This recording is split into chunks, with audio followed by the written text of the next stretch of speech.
کرنا تھا کہ یہ کتاب میری چھپ گئی ہے، میں اسے تقسیم کرنا چاہتا ہوں۔ جب وہ کھڑا ہوا نا تو عیسائی اپنی کرسیوں سے اٹھے اور عیسائیوں نے اٹھ کر شور بپا کر تاکہ اس کی بات نہ سنی جائے۔ وہ کھڑا ہوا، اس نے ایک ہی بات کہی، اس نے کہا تمہارا شور مچانا میری کتاب کو اور بھی مضبوط کر رہا ہے۔ اگر تم سچے ہوتے تو میری بات توجہ سے سنتے۔ تم چاہتے ہو کہ مسلمانوں کی کہ نبی کی بات نہ ہو، اس نے کہا میں تمہیں اس کی سچائی بتاتا ہوں۔ جب اس نے اعلان کیا تھا تو صرف ان کی بیوی ان کے ساتھ تھی، حضرت خدیجہ کو، پھر ان کے بھائی حضرت علی نے اسلام قبول کیا، ایک ان کے غلام تھے حضرت زید بن حارث، غلاموں میں انہوں نے اسلام قبول کیا، اور مردوں میں سب سے پہلے حضرت ابو بکر صدیق نے اسلام قبول کیا۔ جب اس نے اپنی دعوت کا اعلان کیا تھا تو اس وقت وہ 4 لوگ تھے۔ وہ کہتا ہے میں پوچھنا چاہتا ہوں کہ آج کتنے ہیں؟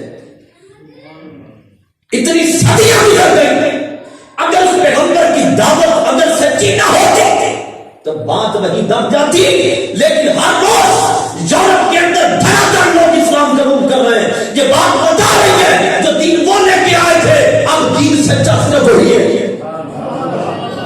تاجدار ختم نبوت، تاجدار ختم نبوت، لبیک لبیک لبیک یا رسول اللہ، لبیک لبیک لبیک یا رسول اللہ، لبیک لبیک لبیک یا رسول اللہ۔ یہ عیسائی کہتے ہیں لبیک یا رسول اللہ، یہ کتاب لکھنے کا کیا مطلب تھا؟ سارے عیسائی خلاف تھے، مگر اس نے کہا نہیں میں حاضر ہوں کیونکہ میں آپ کی بات کر رہا ہوں۔ ایسا ہی ہے؟ تو اس نے کہا سنو، میں نے اپنے نبی کا نام پہلے کیوں نہیں لکھا؟ اس نے یہ بھی جواب دیا۔ دوسرے نمبر پر اس نے حضرت عیسیٰ کا نام لکھا، چونکہ نبی کی زندگی کامل ہوتی، لیکن اس نے کہا میں تمہیں بتاتا کہ میں نے ان کے نبی کا نام پہلے کیوں لکھا اور اپنے نبی کا نام دوسرے نمبر پر کیوں لکھا۔ اس نے کہا سنو، میں نے قسم کھائی تھی کہ میں انصاف کروں گا۔ اس نے کہا جب میں نے اپنے نبی کی زندگی دیکھی تو اس کے کچھ پہلو تشنا تھے، مکمل نہیں تھے۔ وہ کہنے لگا مجھے یہ سارا پنڈال بیٹھا ہے عیسائیوں کا، مجھے جواب دے ہمارے نبی نے شادی کی تھی؟ خاموشی کا کہا جب شادی نہیں کی تھی تو اولاد نہیں تھی، جب شادی نہیں کی تھی تو سسرال نہیں تھے۔ میں کیسے دنیا کو بتاتا کہ میرے نبی نے بیوی کے ساتھ ایسے سلوک کیا؟ میں کیسے بتاتا کہ اولاد کے ساتھ ایسے سلوک کیا؟ میں کیسے بتاتا ہوں تو کہ سسر کے ساتھ، ساس کے ساتھ، سسرال والوں کے ساتھ ان کا سلوک کیسا ہے؟ اس نے کہا لہٰذا ان کی زندگی کے یہ پہلو تشنا تھے، لیکن جب میں نے مسلمانوں کے پیغمبر کی زندگی دیکھی تو میں دیکھ رہا تھا کہ ان کے نبی نے عائشہ کے ساتھ کیسے زندگی بسر کی، خدیجہ کے ساتھ کیسے۔ اس نے کہا میں نے جس جہت سے بھی دیکھا، اگر میں نے دیکھا کمانڈر کیسے ہوتے ہیں، مسلمانوں کے نبی نے جنگ بھی لڑی ہے۔ میں دیکھا کہ انہوں نے سیاست کیسے لڑی ہے، تو ان کا نبی مسجد نبی میں سیاست بھی لڑ رہا تھا۔ میں نے دیکھا کہ وہ امام کیسے ہیں، مسلح امامت پہ بھی کھڑے تھے۔ میں نے دیکھا کہ وہ مجاہد کیسے ہیں، تو دیکھا کہ وہ جنگ بھی لڑ رہے تھے۔ میں نے دیکھا کہ وہ خامد کیسے ہیں، تو مجھے خدیجہ کے سر پر ایک دستار نظر آئی محمد عربی کی شکل۔ میں نے دیکھا اولاد کے ساتھ کیسے ہیں، تو فاطمہ کو سینے سے لگا کے وہ جگر کا ٹکڑا کرا۔ ماں کے ساتھ کیسا ہے، وہ دودھ پلانے والی حلیمہ کے لیے چادر بچھا دے۔ تو زندگی تو ان کی کامل تھی، تو جن کی زندگی کامل تھی وہ جو دین لے کے آئے اسی دین کے متعلق کہا کہ یہ کامل ہے، اس میں پورے آ جاؤ۔ مجھے بتائیں آپ یورپ سے کیوں متاثر ہیں؟ ان کو تو اپنے باپ کا پتہ نہیں تو ان کے پیچھے کیوں لگے؟ اس لیے کہ ان کی چمڑیاں گوری ہیں۔ علامہ اقبال کہتے ہیں بس میں ڈھونڈتا رہا انہیں یورپ کے میخانوں میں، بات جو ہندوستان کے باہسی ماؤں میں تھی۔ تب فضول بات تھی کہ میں یورپ میں گوری چمڑیوں میں تلاش کرتا رہا کہ کوئی مجھے حسین ملتا، مگر جب میں واپس آیا میں نے لاہور کی سرزمین پہ دادا گنج بخشری مجوری دیکھے، میں ہندوستان آیا تو میں نے معین الدین چشتی اجمیری دیکھے، میں نے مجدد الافسانی دیکھے جن کی زندگیاں چمک رہی تھی۔ فضول میں نے یورپ میں اپنا وقت سردرد کرنا تھا، اپنے نبی کی طرف اب چونکہ نکاح کا موقع ہے تو میں آپ سے چند باتیں نکاح کے حوالے سے اگر آپ اجازت دیں تو میں کر لوں. آپ پہلے ہی تھکے ہوئے ہیں تو جب نکل کی آپ نے محفل بھی یہ دیکھی ہوئی ہے. رات 2 بجے مجھے وہ بتا رہے تھے رات 2 بجے آپ بھی تو ادھر بیٹھے کہہ رہے تھے کہ لوگ سو رہے ہیں. چلے اللہ تعالیٰ آپ کی راتوں کو بابرکت بھی کرے اور آپ کو اس کا اجر بھی دے. اصل میں وجہ بھی یہ ہے نا ممبروں پہ بیٹھ کے جہالتیں بڑی پھیل رہی ہیں. کیا کریں, کہتا صحیح ہے, کہتا غلط ہے, تو ہم اس طرف نہیں جاتے. ہمارا وہ مقصد ہی نہیں. اسٹیجوں پر بیٹھ کر وہ باتیں کی جا رہی ہیں جن کا تعلق ہی قوم سے نہیں. میرا مسلمانوں میں یہ ہو چکا ہے کہ اگر میرے خلاف کوئی بولتا ہے تو مجھ پہ واجب ہو جاتا ہے کہ میں اس کے خلاف بولوں. ایسا کیا کہ ان چیزوں سے بچیں جو امت کی ضرورت ہے انہیں وہ دیں جو امت کی ضرورت ہے. اب دیکھیں نکاح کا موقع ہے. نکاح کس کی سنت ہے؟ بولیے کس کی سنت ہے؟ آپ نکاح کس کی سنت سمجھ کے کر رہے ہیں؟ النکاح من سنتی فمن راغب عن سنتی فلیس منی. فرمایا نکاح میری سنت ہے, جس نے اس سے منہ پھیرا اس کا میرے ساتھ کوئی تعلق نہیں. عیسائیوں کے اندر علامہ اقبال نے ایک فلسفی کا ذکر کیا, نیٹشے. وہ جرمن کا رہنے والا, آخری عمر میں اس کا دل کیا کہ میں اللہ کو تلاش کروں. عیسائیوں کے اندر ایک چیز ہے کہ جب وہ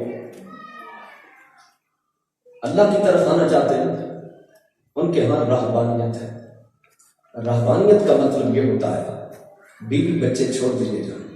اگر بیوی نکاح میں بھی ہے طلاق دے دیں. اچھا کھانا نہیں, اچھا پینا نہیں, جنگلوں میں بسر کرتے ہیں, اچھا پہننا نہیں. دیکھا ان کی کچھ عورتیں چرچ کے اندر جو کام کرتے ہیں ان کو نن کہتے ہیں, سسٹر. اس کا کام وہ شادیاں نہیں کرتی. یہ بھی فطرت کے خلاف ہے.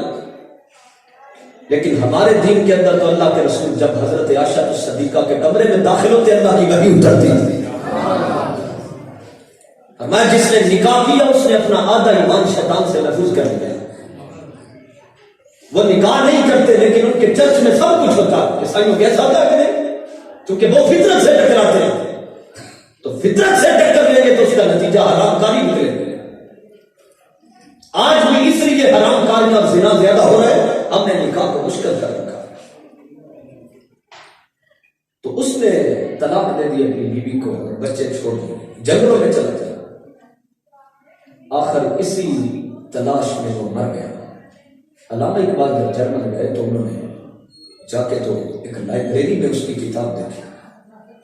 بڑا پڑھا لکھا آدمی لیکن رب کو تلاش کر رہا تھا کہ میں رب کو تلاش کر, اور وہ تلاش کرنے کے لیے پہلا ظلم یہ کیا بیوی کو طلاق دے دی.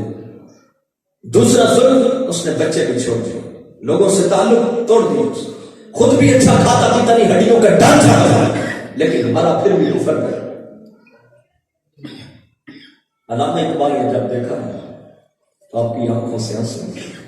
آپ نے فرمایا کاش ہوتا وہ مجذوب فرنگی اس زمانے میں, کاش ہوتا وہ مجذوب فرنگی اس زمانے میں, تو اقبال اس کو سمجھاتا مقام کبریا کیا ہے, اور میں اس کو سمجھاتا وہ ایسے ننگ دڑنگ سے رب نہیں ملتے, ایسے جنگلوں میں بسیرے کرنے سے رب نہیں ملتا.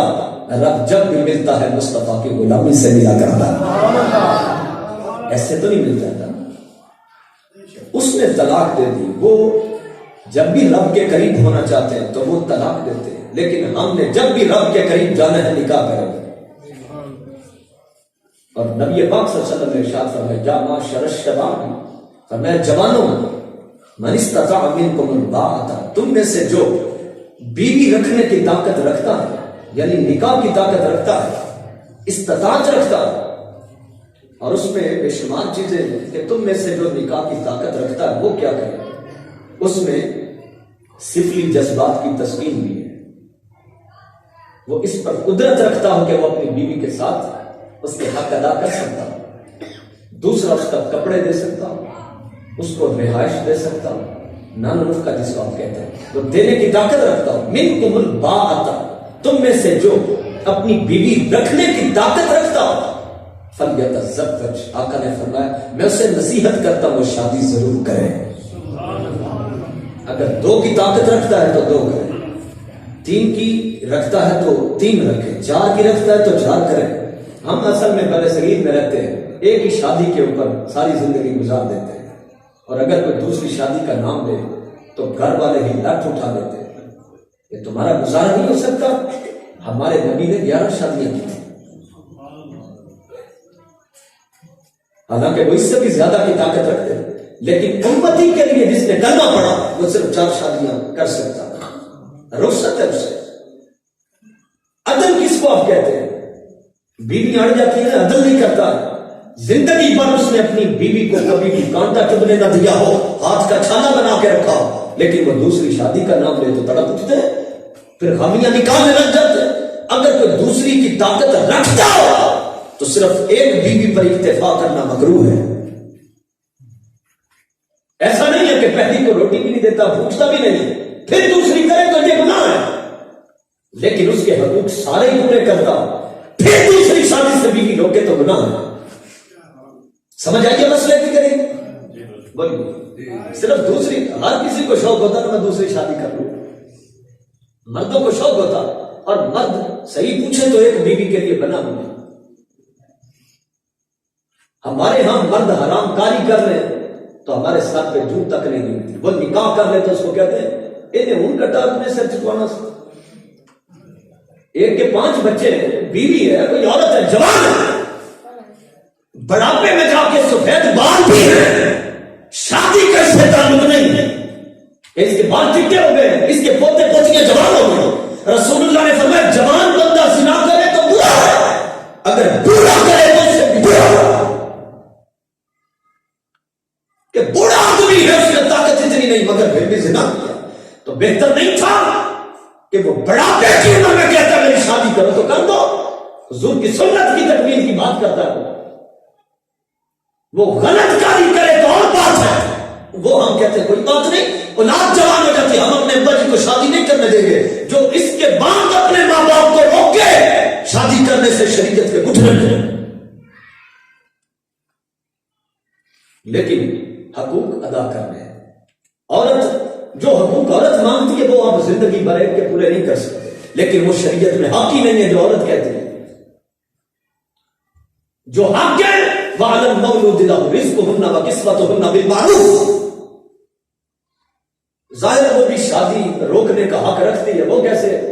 ہم ڈھیروں تو جہیز لے لیتے ہیں. یہ جہیز جو اس وقت ہمارے ہاں ہے یہ تو شریعت میں ایسا جائز نہیں ہے. ایسا کیا کہ خود 3000 حق مہر دینا تو وہ لکھوا لیں گے، وہ لاکھوں کا جہیز لاتی ہے، کوئی پوچھتا تک نہیں. بیڈ کس کا ہوتا ہے؟ بولیے، ہم ناراض تو نہیں ہو رہے. میں اس لیے یہ باتیں کر رہا ہوں کہ میں اس پہ عمل کر رہا ہوں. ہم جہیز نہیں دے رہے، اور ایسا ہے کہ میں مسجد میں بیٹھ کے بات کر رہا ہوں، جس بات پہ عمل ہے وہ کر رہا ہوں. بیڈ کس کا ہوتا ہے؟ بولیے. ایسا ہی صوفے کس کے، فریج کس کی آئی، اور الماری کس نے بنوائی؟ اب تو الماریاں وہ نہیں آتی، اب الماریاں خود بنا دیتے، پہلے پیسے دے کے کہتے ہیں یہ بنوا لیں. گاڑی کس نے دی؟ جو طاقت رکھتے ہیں دیتے ہیں. ایسا نہیں ہوتا. گاڑی کس کی ہے؟ اور کتنا غیرت مند آدمی ہے جو اسی گاڑی پہ بیٹھ کے سسرال جاتا ہے. اگر وہ دیتے ہیں اپنی بیٹی کو وہ ایک الگ مسئلہ، وہ گفٹ کے طور پہ دیتے ہیں. ہم بھی جب رشتہ لینے جاتے ہیں تو کہتے ہیں کوئی بات نہیں، ہمیں بیٹی چاہیے، لیکن ہمیں بیٹی نہیں چاہیے، ہم غلط کہتے ہیں. اگر کوئی آج کے دور میں آج صرف اپنی بیٹی دے، دوسرے دن اسے طلاق ہو جاتا ہے. پہلے لوگ کہتے تھے جس نے بیٹی دی اس نے پیچھے رکھا کیا ہے. اب جس نے صرف بیٹی دی اس نے دیا کیا ہے. اس نے اپنے ہاتھ میں تیری عزت تھمائی ہے، یہ کچھ نہیں. وہ کمرے کے اندر جو کچھ کرا ہے، برتن اس کے ہیں، اس میں کھانا کھاتے ہو، پھر بیوی کو بھولتے ہو. یہ کتنی غلط ہو سکتی ہے؟ قرآن کیا کہتا ہے؟ وَعَلَى الْمَوْلُودِ لَهُ، فرمایا جس کی اولاد ہے جس مرد کی، رِزْقُهُنَّ وَكِسْوَتُهُنَّ، نان و نفقہ وہ دے گا. رہائش دینا یہ مرد کا کام ہے. اس کو ضرورت کے لیے 4 پائیاں دینا یہ مرد کا کام ہے. اس کے لباس کا خیال رکھنا یہ مرد کا کام ہے. اور بچوں کو رزق دینا، فرمایا جو خود کھاتے ہو وہی بیوی کو بھی کھلاؤ. جو خود کھاتے جو خود پہنتے وہ بھی اس کو پہنا، یہ کام تھے۔ تو ظاہر ہے جس نے تمہارے گھر بھر دیے، تم نے تعمیر کیے، کیا جی نو آنکھیں تو پڑھ لیں کمرے، اب سارا سامان تو اس کا ہے، وہ تمہیں آنکھیں نہ دکھائے تو کیا کرے؟ آپ نے کیا دیا ہے؟ زندگی آپ کی چٹے بال آ گئے ہیں، سارے کالے بالوں، جب تک کالے بال تھے بیڈ تو اسی کا توڑا ہے تم نے، برتن تو اسی کے جھوٹے کیے ہیں تم نے، شیشہ اس کا دیکھتے رہے، اسی کی فریج سے ٹھنڈا پانی پیتے رہے، پھر وہ تمہیں ہاتھ نہ رکھے تو کیا کرے؟ لیکن جو طاقت رکھتا ہے وہ دوسری شادی کر سکتا ہے۔ فرمایا یا معاشر الشباب، اے جوانوں، من استطاع منکم الباءۃ، جو تم میں سے طاقت رکھتا ہے بیوی رکھنے کی، فلیتزوج، وہ نکاح کرے، فإنہ اغض للبصر واحسن للفرج، فرمایا نکاح کے ذریعے تمہاری نظر میں اللہ تعالیٰ شرم پیدا کر دے گا اور تمہاری شرمگاہ میں بھی اللہ حیا پیدا کر دے گا۔ وَمَن لَمْ يَسْتَطِعْ فَعَلَيْهِ بِالصَّوْمِ، فرمایا جو شخص طاقت نہیں رکھتا نکاح کی، اس سے چاہیے وہ روزے رکھے، فَإِنَّهُ لَهُ وِجَاءٌ، فرمایا وہ روزے آر بن جائے گا، روزہ رکھے گا تو طاقت ختم ہوگی، جب طاقت ختم ہوگی تو نفس کو لگام پڑ جائے گا۔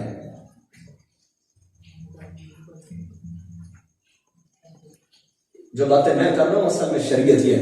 آج اگر آپ اصل دین لوگوں کے سامنے پیش کریں نا، جیسے لوگ کہتے ہیں جی سیدھا سیدھا دین بیان کریں، اگر آج آپ سیدھا دین بیان کریں تو لوگوں کو قبول نہیں، سیدھا دین کون بیان کرے؟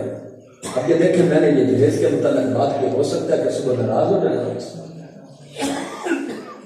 ایسا بھی تو ہوتا ہے، کیونکہ اللہ نے اگر بیٹے دیے ہوں تو فرعون نہیں بننا چاہتا، انسان ہی رہنا چاہیے بندے کو، انسان اچھا لگتا ہے۔ اور ہم جب نکاح کرتے ہیں تو مجھے یہ بتائیں، آپ سارے آپ دنا قسم کے لوگ بیٹھے ہیں، جب ہم شادی کرتے ہیں تو کیا دیکھتے ہیں؟ تاجدار کائنات صلی اللہ علیہ وسلم نے جامع ترمذی کی حدیث ہے، آپ نے فرمایا کسی بھی عورت سے تم کی ہن نساء لاربع، فرمایا 4 وجہ سے کسی عورت سے نکاح ہو سکتا ہے۔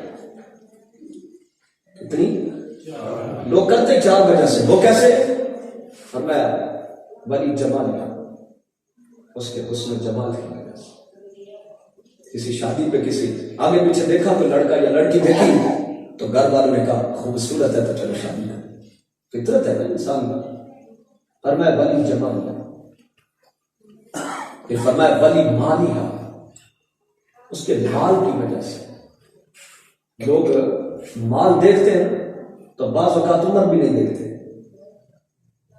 ایسا ہی ہے، کہتے ہیں کوئی بات نہیں، ہماری بیٹی بیٹھ کے کھائے گی، بڈھا چاہے سال بعد مر جائے۔ شادیوں میں اس چیز پر ایگری کرتا ہوں، جو عمر ہے اس کا کوئی فرق نہیں، آپ کر سکتے ہیں، عمر چھوٹی بڑی ہو سکتی ہے، لیکن ہمارا جو مطمع نظر ہے وہ مال ہوتا ہے۔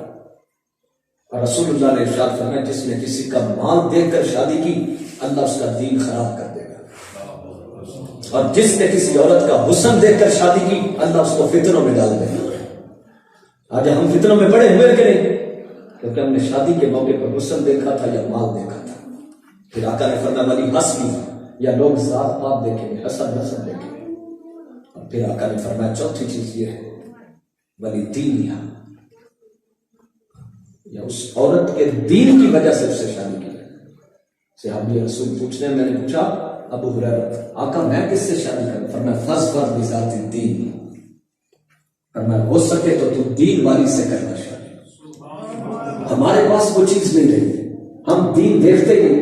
حضرت عمر فاروق راتوں کو گشت کرتے تھے کہ نہیں؟ رات کو گشت کر رہے تھے اپنے غلام کے ساتھ، جو خادم تھا آپ کا، اس کے ساتھ آپ راستے میں جا رہے تھے، کسی گھر سے یہ آواز آئی، اور یہ ایک روایت ہے، راستے میں آپ نے سنا کہ گھر سے آدھی رات کو آواز آ رہی تھی کہ ایک بوڑھی عورت ایک جوان بچی سے کہہ رہی تھی بیٹا دودھ میں پانی ملانا۔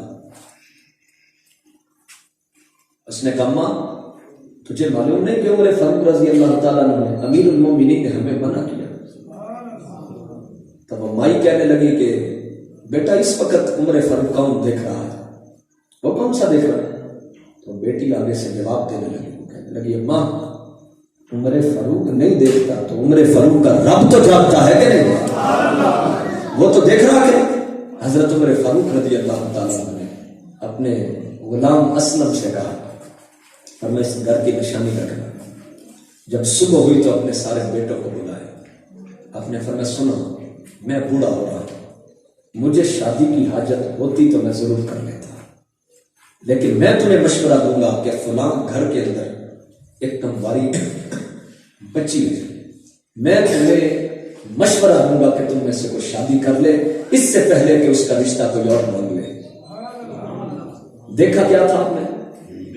خوف خدا دیکھا, دین دیکھا ہے, اللہ کا خوف تھا نا اسے.